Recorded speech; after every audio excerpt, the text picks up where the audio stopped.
साथियों नमस्कार, स्वागत है आप सभी का आपके चैनल टारगेट विद आशु पर। तो कैसे हैं मेरे साथियों, उम्मीद एकदम शानदार होंगे और जबरदस्त होंगे और अपनी पढ़ाई को अच्छे स्तर पर कर रहे होंगे। तो आज का टॉपिक जो है उन्हीं पहले से स्टार्ट हो चुका है, सेंटेंस।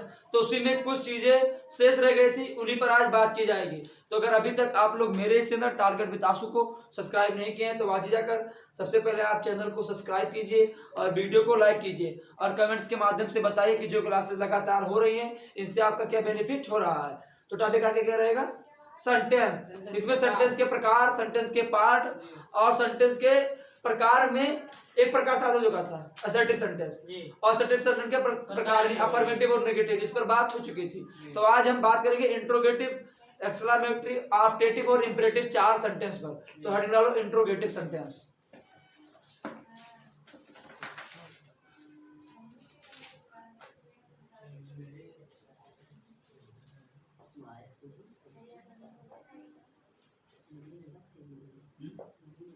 दूसरा प्रकार क्या है, interrogative sentence.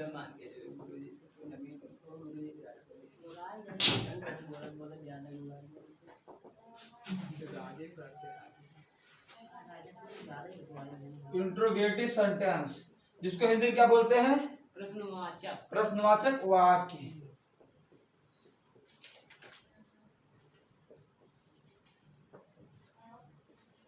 Interrogative sentence Hindi में से बोलते हैं प्रश्नवाचक वाक्य। तो वह वाक्य जो प्रश्न पूछने का काम करता है उसे हम प्रश्नवाचक वाक्य कहते हैं। तो लिख लो ऐसे करके।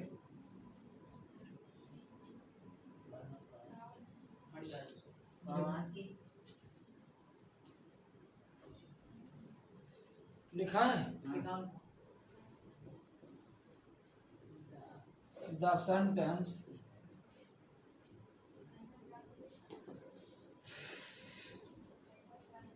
which ask a question in a sentence।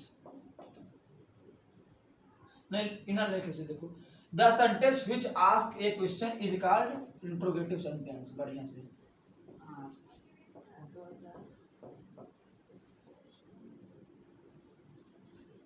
is called interrogative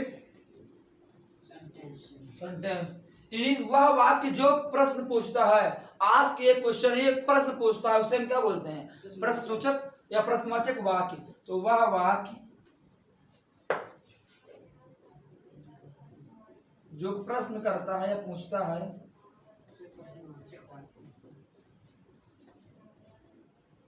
उसे प्रश्नवाचक वाक्य कहते हैं। कहीं कहीं इसका नाम प्रश्नसूचक भी मिलेगा, प्रश्नवाचक वाक्य कहते हैं।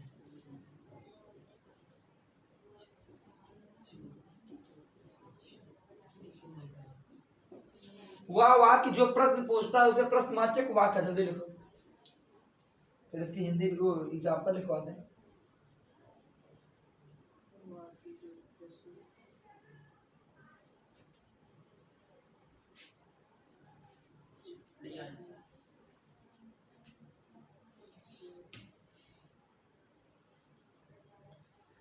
आप एग्जांपल में तो कोई भी वाले सकते हो, क्यों? जैसे क्वेश्चन में क्या लिखोगे एग्जांपल में? चलो बताओ दीपक, इंट्रोगेटिव सेंटेंस कोई एग्जांपल बताओ। दीपक बताओ एक वाक्य इंट्रोगेटिव का, तुम बताओ। सोहन बाजार में ही जा रहा है। अरे इंग्लिश होता है, हिंदी ना बताओ। हाँ सोहन, हाँ सोहन इंडियन नहीं क्या बोली,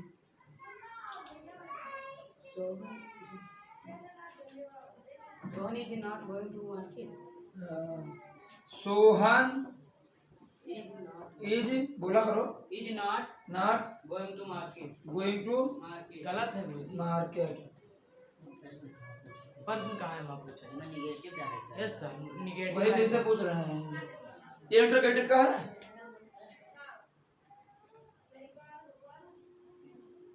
इज सोहन, अब इतना पढ़ ले, इतना नहीं आता। इंट्रोगेटिव का एग्जांपल बताओ।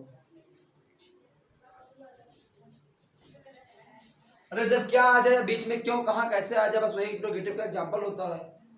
क्या राम एक पत्र लिखता है, Who are you? Does Ram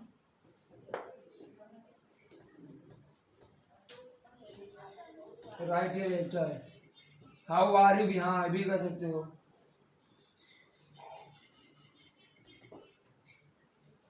यानी जिस वाक्य में प्रश्न पूछने का काम हो, वही हमारा इंट्रोगेटिव सेंटेंस होता है, तो उसमें क्या वो करने पाते नहीं, वो टफ पूछ ले, वो हार्ड है।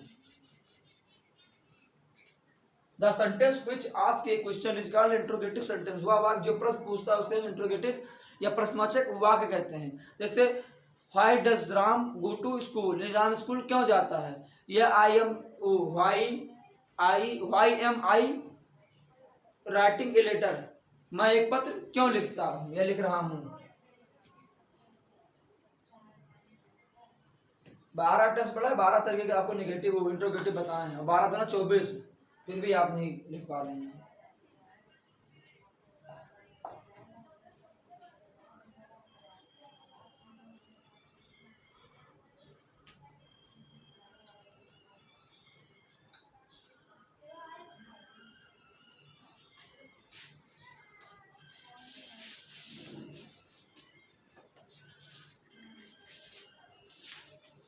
हटाएं, चलो अगला लिखो इंपरेटिव सेंटेंस।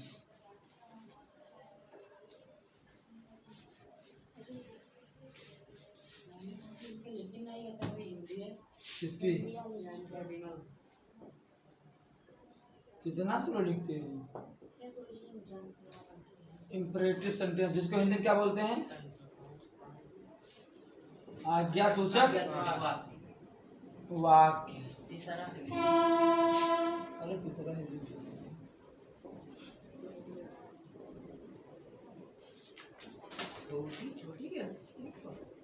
आज्ञा सूचक वाक्य, इंग्लिश में से इंपरेटिव सेंटेंस बोलते हैं। तो ये तो आप लोग को हम बता चुके हैं इंपरेटिव सेंटेंस। इसका एक ट्रांसलेशन ही पढ़ाए थे आप लोगों को, तो वहां पर हम आपको पढ़ा चुके हैं किसे कहते हैं। हाँ तो परिभाषा बताओ। दरवाजा खोलो, तुम दरवाजा खोलो। अरे वो नहीं, सिर्फ परिभाषा कैसे रुको, मैं ये पूछ रहा हूँ, वाक्य नहीं पूछ रहा हूँ। जिसमें गुरुजी किसी में आदेश आज्ञा और लिखो वह वाक्य जो इसमें एक हमेशा छिपा होता है। आज्ञा या वह वाक्य जिसमें लिख लो, वह वाक्य जिसमें आज्ञा, आदेश, अनुमति, विनय, प्रार्थना और सलाह का बोध होता है,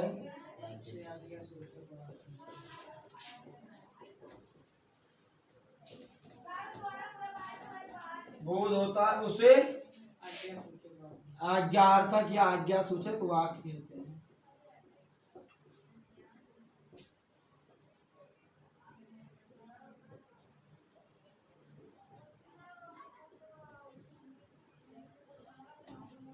यानी वह वाक्य जिसमें आज्ञा, आदेश, अनुमति, प्रार्थना और सलाह का बोध होता है उसे हम आज्ञा सूचक वाक्य कहते हैं। तो लिख लो द सेंटेंस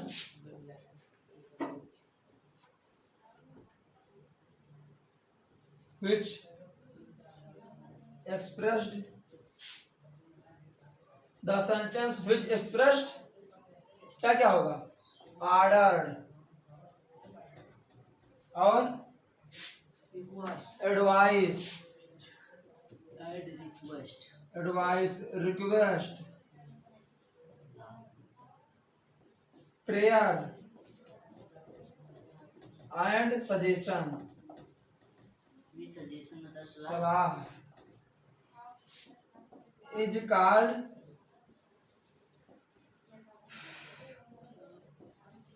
imperative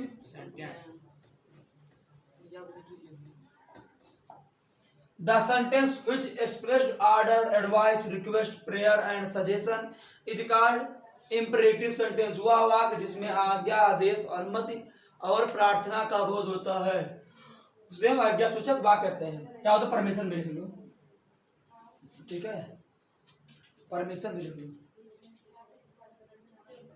परमिशन मतलब क्या था, अनुमति।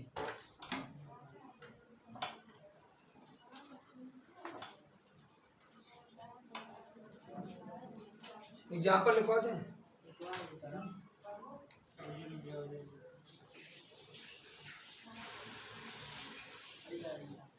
हटो तो जल्दी लिखो।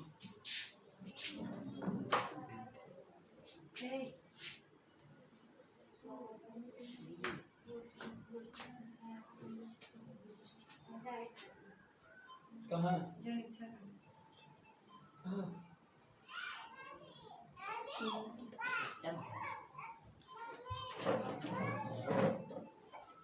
हटा। एग्जाम्पल हटा दो ऊपर से। एग्जाम्पल लिखना है ना, ऊपर आए नीचे नहीं आए। जैसे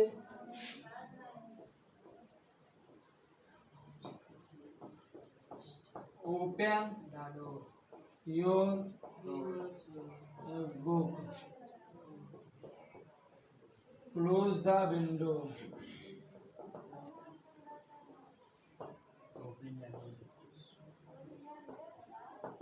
please give me a money. Guruji book. ये वहाँ यू साइलेंट हाँ छिपा नहीं था। लिखो जल्दी से। अभी टेस्ट लेना है, इसलिए जल्दी थोड़ा बंद करेंगे। टेंस खत्म करेंगे तब सेंटेंस खत्म हो जाए बस। अभी इसके बाद एक्सक्लेमेटरी और ऑपरेटिव दो बचा है ना।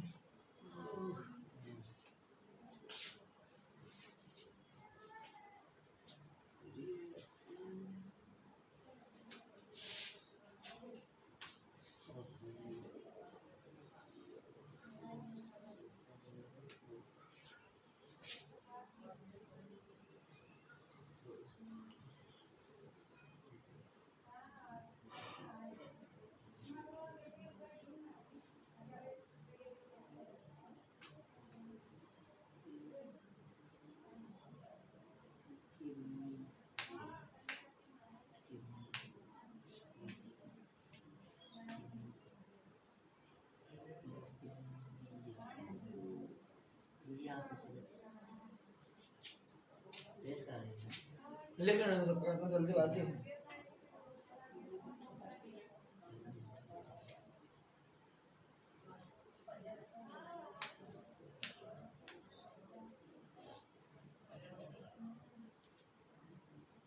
क्या हो, क्या कर रहे हो?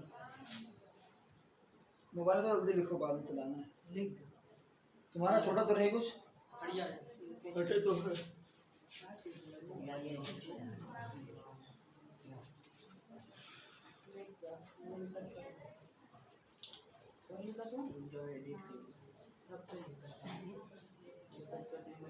एडिट कर रहे हो? क्या एडिट कर रहे हो? हाँ तो रुक जा, एडिट कर रहे हैं। ठीक है।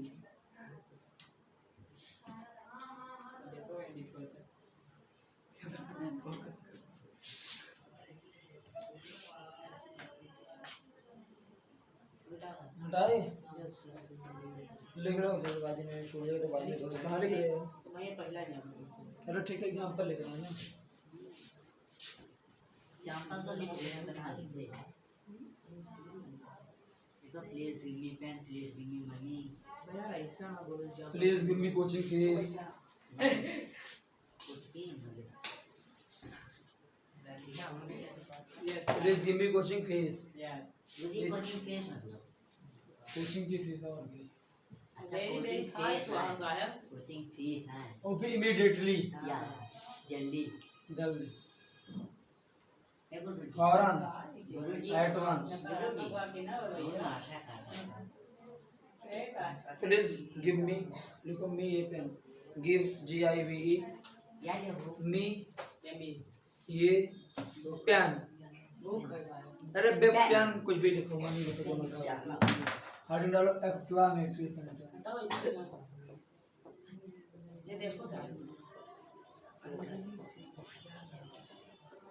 एक्सक्लेमेटरी सेंटेंस, जिसको हिंदी में क्या बोलते हैं? विस्मय बोधक विस्मय बोधक या विस्मय सूचक। विस्मय बोधक हो चाहे विस्मय सूचक हो।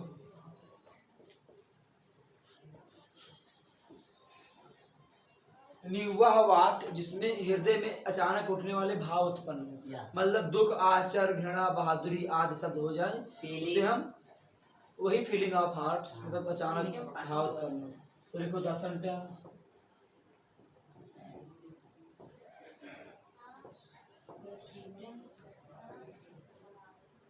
which expressed, इवन इंटरजेक्शन का पूरा आवत है। हाँ बस सेम वही समझ लो।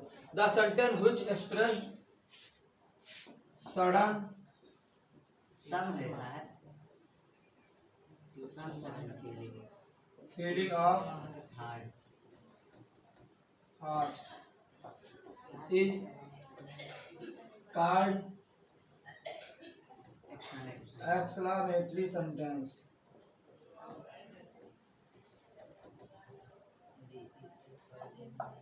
जब ये तो बात है the sentence which express sudden feeling of heart, sudden में अचानक, फीलिंग मतलब कुछ महसूस ऑफ हार्ट, हृदय में, हृदय में कुछ महसूस हो, उसे एक्सक्लेमेटरी बोलते हैं। अच्छा अब हृदय में क्या, तो दुख यानी सारो, क्या हो, सारो हो, SORROW सारो, ब्रेव, फीलिंग, उसके बाद आर्ट में घृणा, दुख, पेन, हाँ पेन, दर्द, यानी इतने जो भी आपके मन में हो वो सब, वो अगर उत्पन्न हो तो उसे हम विस्मय वाक्य बोलते हैं। लिख लो, वह वाक्य जिसमें दुख,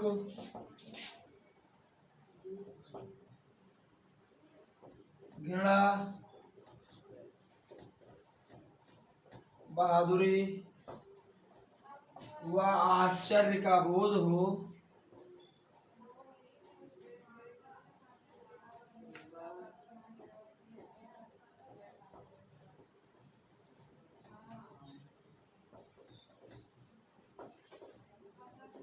उसे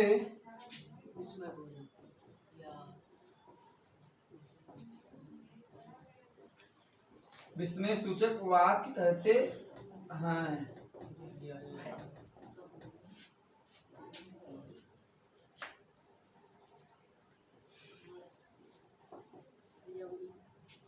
वह वाक्य जिसमें दुख, घृणा, बहादुरी व आश्चर्य व खुशी का बोध होता है उसे हम विस्मय सूचक वाक्य कहते हैं। जैसे एग्जाम्पल पे लिखा है, alas I hate you, she died, बड़े अफसोस की बात है या बड़े दुख की बात है, वह मर गई। Hurrah, I win the match, पता रहा का होता आह यानी बड़े खुशी की बात है, खुश है, वाह क्या है, हम मैच जीत गए, मैं जीत गया, तो बड़े खुश की बात है हुर्रा के लिए। और एलास का प्रयोग दुख के लिए करते हैं।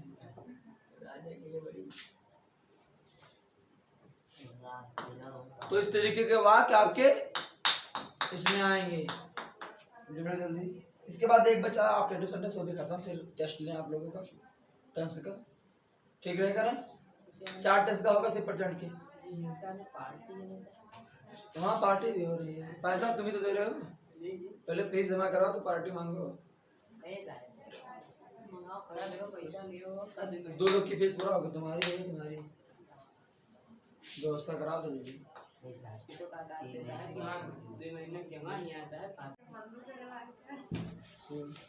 हटा रहे हैं उसे। तो अगला लिखो ऑपरेटिव सेंटेंस।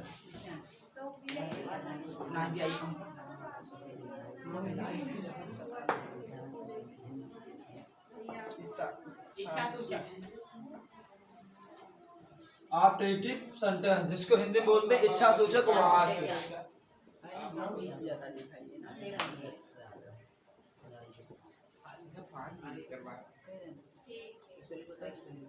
इच्छा सूचक वाक्य।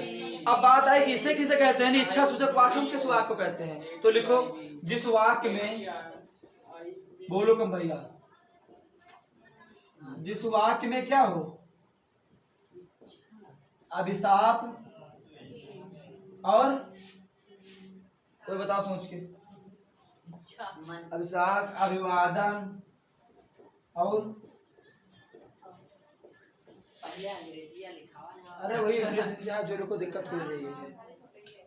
बताओ, जिस वाक्य में अभिशाप मतलब जिसे श्राप बोलते हैं, गुरुजी, अभिवादन मतलब आशीर्वाद देना, और क्या होता है? आशीर्वाद। और बताओ दो चार बार, क्या क्या बोल दोगे? पढ़ाएं आप लोगों को ये, बताओ जल्दी से। IQ वास्ते अभिवादन, आशीर्वाद, आशीर्वाद।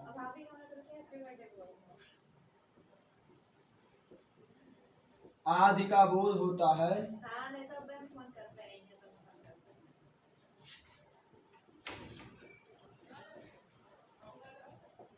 आदि का बोध होता है उसे इच्छा सूचक इच्छा सूचक वाक्य। तुम बोलो।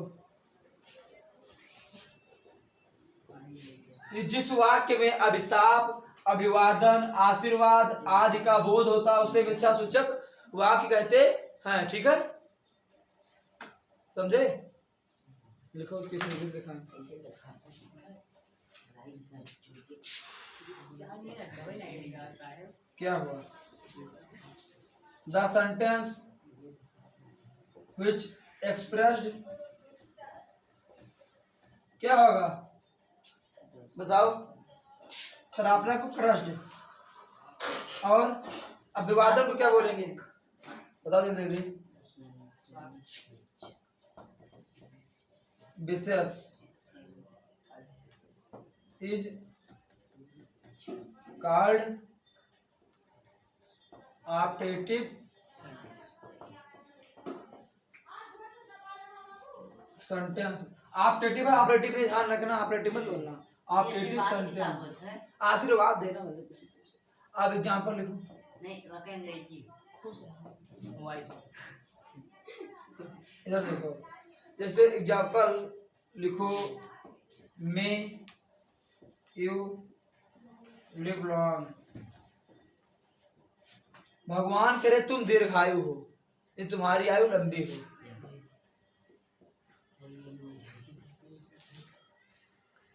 भगवान करे तुम्हारी आयु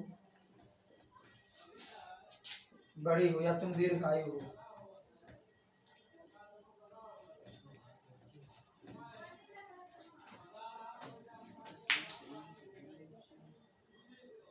तो यहीं पर ये आपका टेंस जो है समाप्त हो गया। अब इसके बाद करके बताएंगे पार्ट ऑफ स्पीच, कि पार्ट ऑफ स्पीच कितने होते हैं और कौन कौन से होते हैं। ठीक है, और उनमें सभी पर विस्तृत रूप से जो है बात करेंगे। तो बाकी मिलते हैं अगली क्लास में कुछ नया लेकर।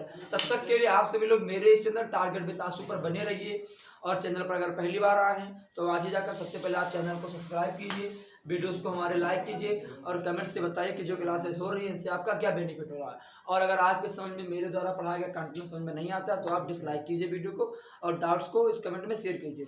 धन्यवाद, आपका दिन शुभ हो। मेरी वीडियो को लास्ट तक देखने के लिए आप सभी का तहे दिल से धन्यवाद। ले सटिया ये साहब।